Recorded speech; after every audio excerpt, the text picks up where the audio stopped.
తెల్లవారుజామున ఈ యొక్క మంటలు ఎగసిపడడంతో వీళ్ళంతా కూడా ప్రాణాలు గుప్పెట్లో పెట్టుకుని బయటికి రావడం జరిగింది. అయితే దీనికి సంబంధించి ఇక్కడ పిల్లలు హై స్కూల్లో చదువుకుంటున్నారు. దానికి సంబంధించి పుస్తకాలు, స్కూల్ యూనిఫామ్లు కూడా తగలబడిపోయినాయి.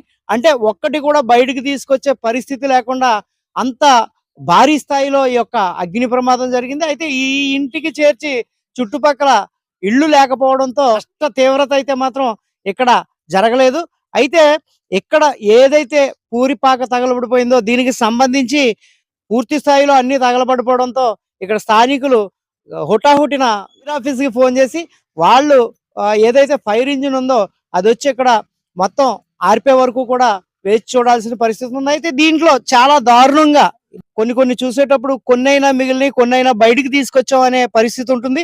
కానీ ఇక్కడ పరిస్థితులు చూస్తే మాత్రం అస్సలు ఏమీ మిగలలేదు.